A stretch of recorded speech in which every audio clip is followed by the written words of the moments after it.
Dans cette vidéo, nous allons découvrir les secrets pour gérer vos priorités. L'objectif, vous permettre de booster votre productivité dès aujourd'hui. Bienvenue sur ma chaîne, je suis Steve Alexandre de Devenir Success Leader.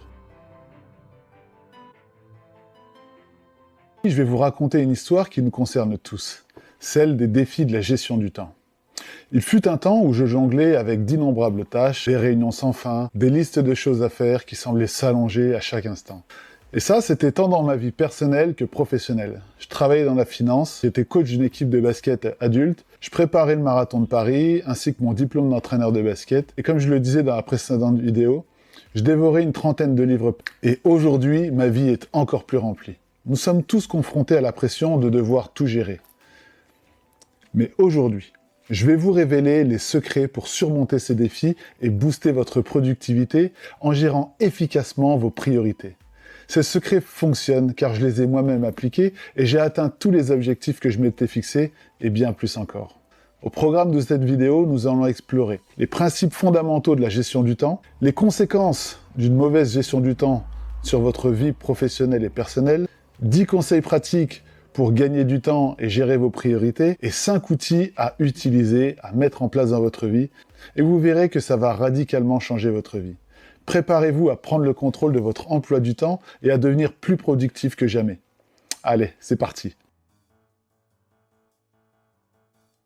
William Penn a dit « Le temps, c'est ce que nous voulons le plus, mais que nous utilisons le plus mal ». Cette citation résonne pour tous les leaders, car nous savons que le temps est notre ressource la plus précieuse. La gestion du temps et des priorités, c'est pas seulement une compétence, c'est un véritable atout. Ça détermine votre performance professionnelle, votre équilibre entre vie professionnelle et vie personnelle. Imaginez un instant ce que vous pourriez accomplir si vous pouviez libérer du temps pour vous concentrer sur les tâches qui comptent vraiment. Une meilleure gestion de priorité signifie plus d'efficacité, plus de succès et une meilleure qualité de vie. Mais l'inverse est également aussi vrai. Une mauvaise gestion du temps peut entraîner du stress, de l'épuisement et l'incapacité à atteindre vos objectifs. C'est pourquoi il est essentiel de maîtriser l'art de la gestion du temps et des priorités. Et je vais vous montrer comment. Une mauvaise gestion du temps peut avoir des conséquences désastreuses pour votre vie professionnelle et personnelle. Parlons des 3 principales conséquences que vous pourriez rencontrer. En premier lieu, le stress et l'épuisement. Lorsque vous êtes submergé par des tâches non planifiées et des délais serrés, le stress devient votre compagnon le plus constant.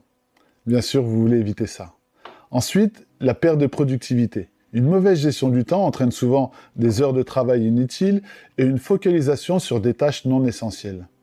Enfin, ça entraîne aussi le déséquilibre entre votre vie professionnelle et personnelle. Lorsque le travail envahit votre vie personnelle en raison d'une mauvaise gestion, ça peut nuire à vos relations et à votre bien-être en général, puisque finalement vous passez beaucoup plus de temps par exemple au bureau qu'à choyer vos proches. Ces conséquences peuvent avoir un impact dévastateur sur la qualité de votre vie et de votre réussite personnelle et professionnelle. Mais soyez rassurés, je vais vous présenter des outils et des conseils pour éviter cela.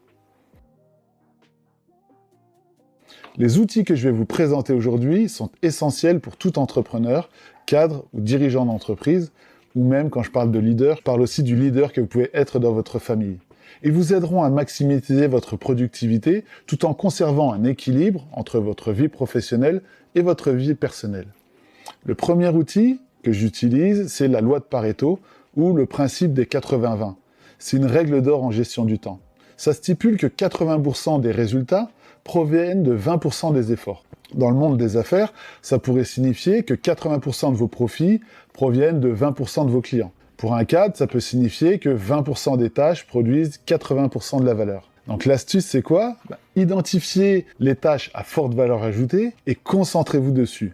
Par exemple, 80% de mes revenus viennent de 20% de mes clients. Je concentre donc mes efforts sur ces clients-là.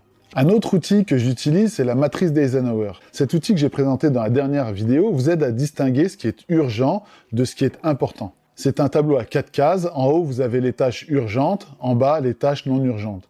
À gauche, les tâches importantes et à droite, les moins importantes. Vous devriez toujours vous concentrer sur la case en haut à gauche, les tâches qui sont urgentes et importantes. C'est par exemple une réunion cruciale avec un client. Les tâches importantes mais non urgentes sont des projets à long terme, comme la planification stratégique. Le reste, on en parlera avec le dernier outil. Un autre outil que j'utilise, c'est la méthode Pomodoro. C'est vraiment mon outil favori en termes de productivité. Et pour ça, j'utilise l'application Bifocus. Ça me permet de travailler intensément pendant 35 minutes, puis je prends une pause d'environ 7 à 10 minutes. Si vous appliquez cela, ces sessions de concentration vous permettent de vous immerger pleinement dans une tâche, comme la préparation d'une présentation ou d'un projet, et ça sans distraction. Faites ça et vous produirez plus en moins de temps. Je m'arrête dès que l'alarme retentit et je reprends le travail dès que la pause est terminée. Nous vivons à l'ère du numérique et il serait imprudent de ne pas profiter des outils numériques disponibles. Des applications comme Notion pour la gestion de projets, Asana pour le suivi des tâches ou encore des logiciels de planification peuvent vraiment changer la donne dans votre gestion du temps. Un dirigeant pourrait par exemple utiliser Notion pour suivre la progression d'un nouveau produit, tandis qu'un cadre pourrait utiliser Asana pour coordonner une équipe à distance. Le dernier outil, c'est l'art de déléguer. C'est l'une des compétences les plus précieuses que tout leader devrait maîtriser. Savoir passer les tâches urgentes mais pas importantes de la matrice d'Eisenhower vous permet de vous concentrer pleinement sur vos priorités. Personnellement, je délègue ma comptabilité à un expert ou une partie de mon suivi administratif et commercial. Chaque outil a sa place et l'astuce, c'est de savoir quand et comment les utiliser pour maximiser votre efficacité et votre productivité. On va voir maintenant 10 conseils pratiques pour une mise en œuvre efficace. La première, c'est la planification des risques. L'anticipation des risques est la clé. Par exemple, je prends l'habitude de changer les piles rechargeables de mon micro après chaque enregistrement. Ça ne paraît pas grand-chose, pourtant ça évite toute surprise désagréable après une session d'enregistrement. Plusieurs fois, j'avais l'image, mais pas le son. Le deuxième conseil ne coule pas forcément de source, mais il est essentiel. C'est la gestion de l'espace de travail. Un espace de travail bien rangé équivaut à un gain de productivité. Pensez à trier et ranger régulièrement. Personnellement, je m'assure que mon bureau est toujours impeccable. Les dossiers sont classés, le sol est propre, le bureau est bien rangé. Et comme on dit, un esprit clair commence un bureau clair. Troisième conseil, concentrez vos efforts là où ils comptent. Rappelez-vous toujours de la loi de Pareto dont nous avons parlé juste avant, le fameux 80-20. Pour ma part, je mets 20% de mes efforts dans les actions qui rapportent 80% de mes résultats, comme la prospection pour mes coachings de dirigeants ou la création de formations. Quatrième conseil, focalisez vos actions. Évitez les distractions et le multitâche. Par exemple, je me consacre toute la matinée à une seule tâche, celle qui est la plus importante. Une fois celle-ci terminée, je peux passer à autre chose. Évitez de vous éparpiller au risque de ne jamais rien terminer. Le cinquième conseil, délimitez une tâche dans le temps. Fixez-vous des échéances courtes et planifiez des pauses. Quand je travaille sur une vidéo, par exemple, je me donne un maximum de 4 heures pour tout faire, du script au tournage jusqu'au montage. Et si je dépasse le temps, je m'arrête. C'est pour ça que parfois, certaines vidéos sont un peu plus qualitatives que d'autres. Sixième conseil, surveillez le temps utilisé. Les tâches prennent souvent plus de temps que ce que vous avez prévu. Qui n'a jamais sous-estimé le temps d'un déménagement, par exemple, pensant que ça prendrait une matinée et finalement ça dure toute la journée. Septième conseil, faites des pauses régulières. Pour éviter la baisse de productivité, lorsque j'écris un article ou quand je monte une vidéo, je prévois des pauses de 8 minutes toutes les 35 minutes. Il est essentiel de laisser son cerveau respirer et pour ça, j'utilise donc la méthode Pomodoro. Huitième conseil, tenez compte de vos rythmes circadiens. Chacun a des moments de vitalité et de faiblesse dans la journée. Pour ma part, je suis plus en forme le matin que l'après-midi. Donc je réalise les tâches les plus complexes comme le script des vidéos ou la création de formation tôt le matin quand je suis frais et les tâches physiques en début d'après-midi. Je fais plutôt les coachings et le tournage de vidéos. Neuvième conseil, définissez des objectifs SMART et célébrez chaque petite victoire. Je fixe des objectifs et sous-objectifs précis, mesurables, atteignables, réalistes et temporels. Et chaque fois que j'atteins un objectif, même mineur, que j'appellerais plutôt ici un sous-objectif, je prends le temps de célébrer. Et vraiment, ça me met du baume au cœur et ça m'encourage à continuer. Dixième conseil, découpez les tâches en sous-tâches. Attaquez-vous d'abord à la tâche la plus difficile. Comment manger un bœuf? Eh bien, on va le manger morceau par morceau. Donc, je divise mes gros projets en étapes gérables et je célèbre chaque étape que j'ai franchie. Pour mettre en lumière la puissance des techniques de gestion du temps que je viens de partager, permettez-moi de vous donner un aperçu concret de ma propre organisation. Chaque semaine, je dédie un moment crucial à la planification.